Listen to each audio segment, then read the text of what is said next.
وسلم دائما ابدا علی حبیبک خیر الخلق کلہم۔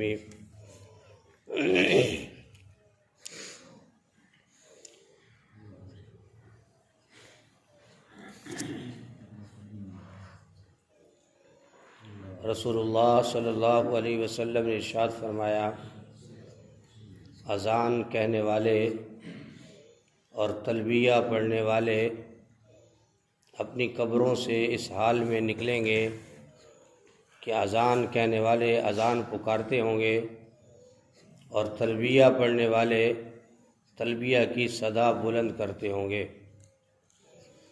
رسول اللہ صلی اللہ علیہ وسلم نے ارشاد فرمایا کہ اذان کہنے والے اور تلبیہ پڑھنے والے اپنی قبروں سے اس حال میں نکلیں گے کہ اذان کہنے والے اذان پکارتے ہوں گے اور تلبیہ پڑھنے والے تلبیہ کی صدا بلند کرتے ہوں گے۔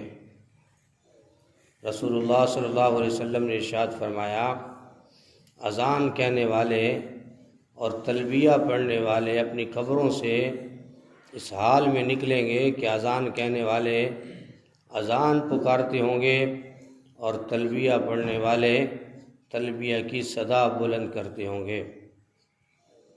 نبی کریم صلی اللہ علیہ وسلم نے ارشاد فرمایا، دو گھڑیاں ایسی ہیں جس میں کسی مانگنے والے کی دعا رد نہیں کی جاتی۔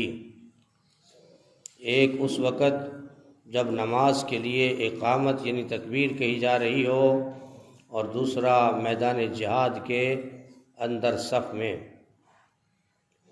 نبی کریم صلی اللہ علیہ وسلم نے ارشاد فرمایا، دو گھڑیاں ایسی ہیں جس میں کسی مانگنے والے کی دعا رد نہیں کی جاتی۔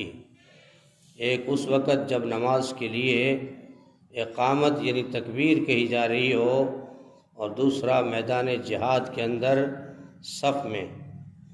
نبی کریم صلی اللہ علیہ وسلم نے ارشاد فرمایا، دو گھڑیاں ایسی ہیں جس میں کسی مانگنے والے کی دعا رد نہیں کی جاتی۔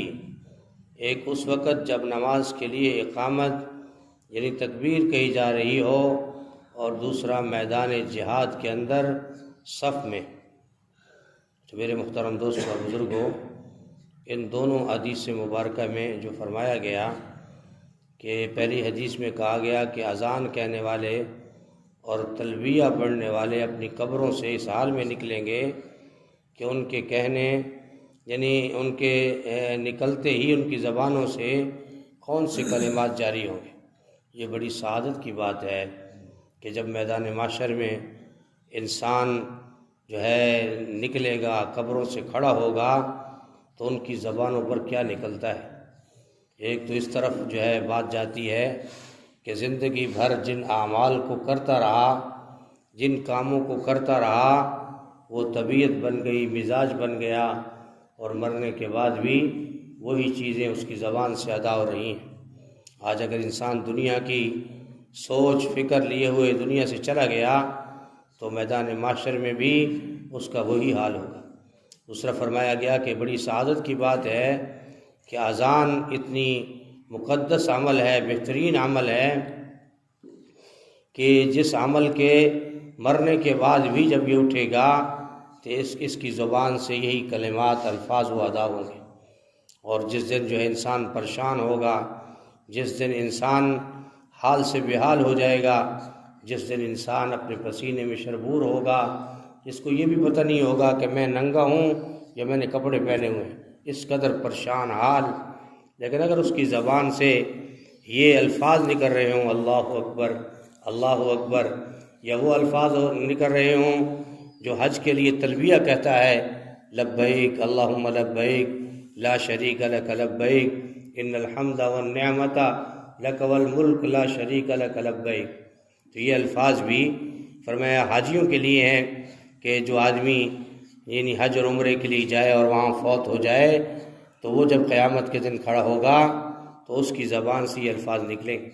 تو میرے محترم دوستوں اور بزرگوں، اس لیے فرمایا کہ انسان دنیا میں اپنے دین کو اپنا مشغلہ بنا لے، دین کی بات کرنا سننا یہ مزاج بن جائے، اور دنیا کی بات کو تھوڑا سے تھوڑا سنیں، چونکہ یہ ضرورت تھوڑی ہے، اتنی زیادہ اس کی ضرورت نہیں ہے کہ انسان اس کے پیچھے اپنی آخرت کو گوا بیٹھے، اللہ جل شانہ کو ناراض کر لے اور اللہ جل شانہ کو ناراض کر کے کل قیامت کو اس کے سامنے کھڑا ہو۔